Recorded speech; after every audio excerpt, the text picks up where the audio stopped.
In this video, we're going to talk about detachment and why is it that so many people struggle with detachment, with letting go, and also what you can do to finally master the art of detachment.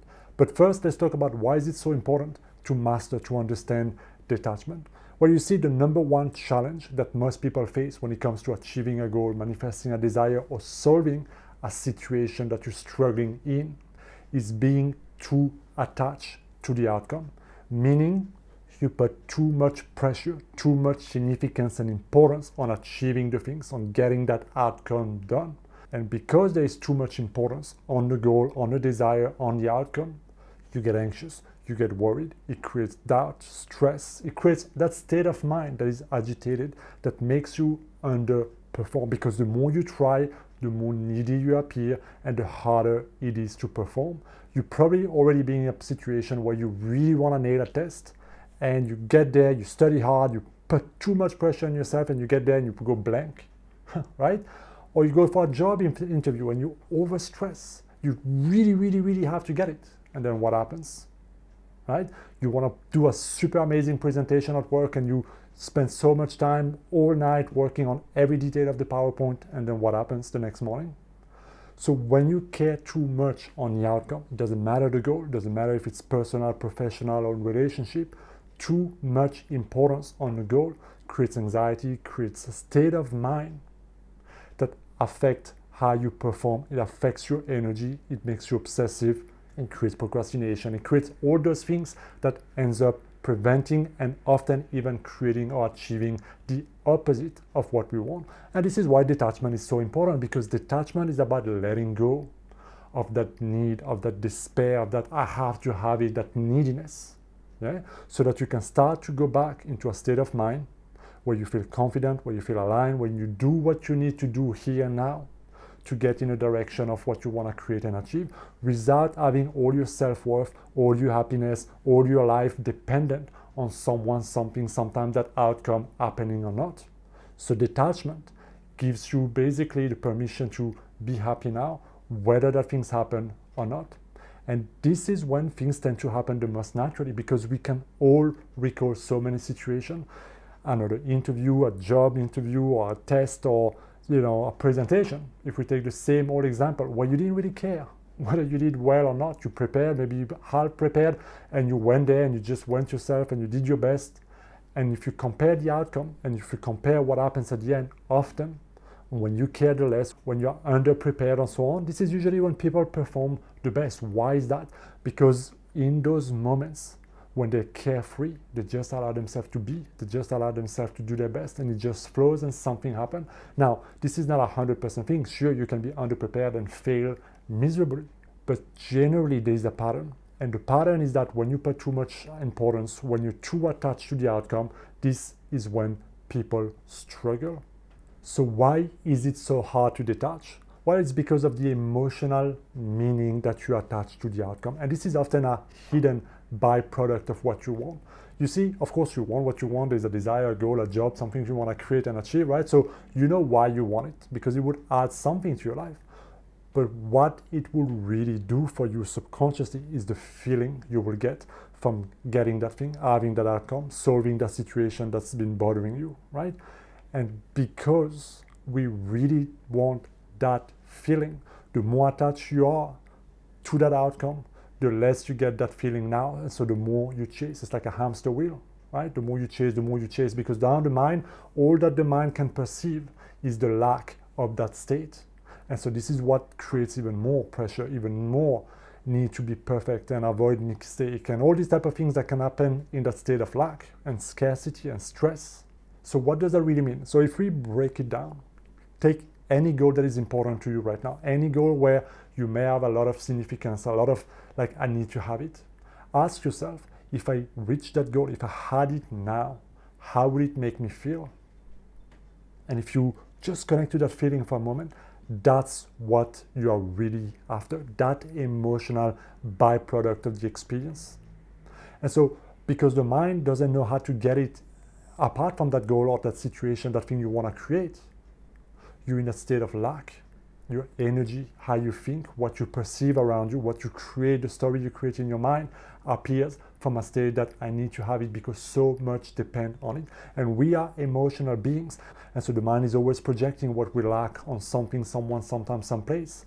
And then we chase those things, we chase those people, we chase the situation in order to create that emotional fulfillment.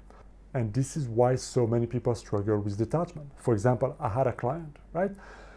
He was in a new job. It was about selling product to clients, okay? And they were pushing out basically a new form of product that they had created, and a lot depended on making sale, making that project, all that money they spent into creating this, well, like valuable and making it work basically, right? So he was in a situation when there was a lot at stake in his mind, a lot of pressure, a need for him to perform well, for the CEO, for the boss above, for himself as well, because he wanted to feel worthy, he wanted to feel good about himself.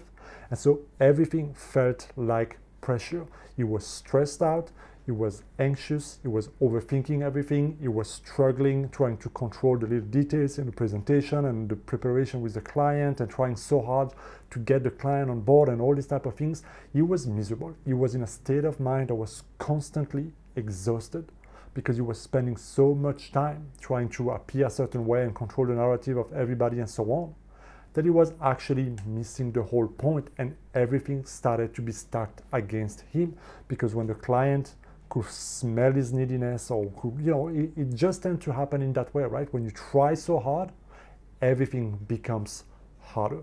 So you see, when we started working together, it wasn't about how to make more sales. It's about how do we create that state of mind. And there was two things that was very obvious. One is need to feel good about himself, and two is need to impress figures of authority.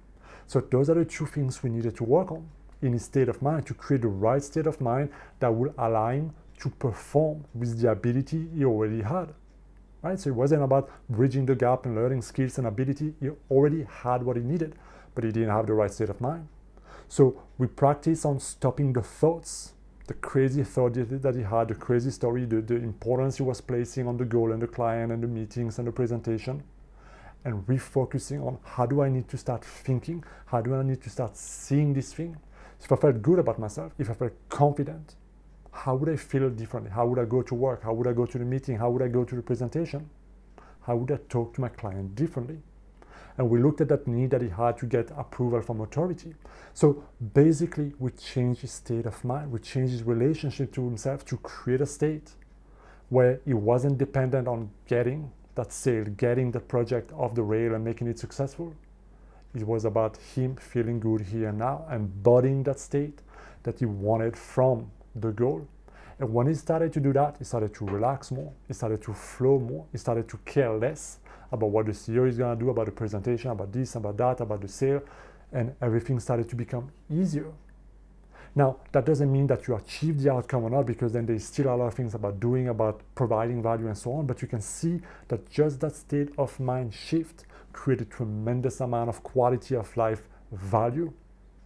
Now, if we go back to your situation, what you want to create, what you can do about your own life, you gotta start becoming aware at first, where am I giving too much importance? What is the goal? What is the situation? What is the person? What is the story in my mind that I must have? Otherwise, I feel like anxious, I feel stressed, I feel chasing, I feel like I need to make it happen. That's a sign, a red flag, that you put too much importance there. And then you gotta notice, okay, how does that make me feel when I'm chasing like this? What are the thoughts that goes on in my mind? Because what you are not aware of, you can't change, okay? And then it's about becoming aware of the emotional need, the byproduct you're trying to get fulfilled. And finally, it's about thinking greater. Because you see, when you're in that state of mind right now, you have a certain way of thinking, you have a certain way of relating to the goal, to the situation, to the people, to whatever is around you, right? You have a certain way of thinking according to what is, which is the biggest mistake people make. Right? If you're trying to solve a problem and you feel like I'm screwed, I don't know what to do about this, people let what is happening control the way they think, the way they feel, which only raise the stakes even more. So what you have to do instead is stop thinking according to what is, which sounds simpler than it is, I agree. But you have to train yourself to be like, okay, so if I expand my state of mind, if I already had the outcome that I wanted, if I already felt good about myself, if I already felt like confident, if I already had that thing, how would I think differently, right? So you gotta start training yourself to think according to what you want, so that you can start to escape the crazy pressure, the crazy anxiety, the crazy thing that you spin yourself into. Thinking greater is not something that is nice to do when you have the time and so on. Thinking greater about your current situation is the only way out. Because if you keep thinking the same way about the outcome, about the goal that you have right now, the situation you're in, it's only gonna create the same outcome.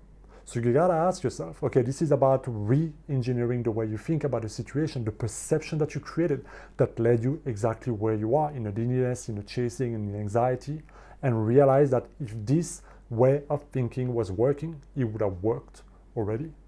So what you have to start doing is being like, okay, what is it that I want to feel emotionally? How do I create that state right now?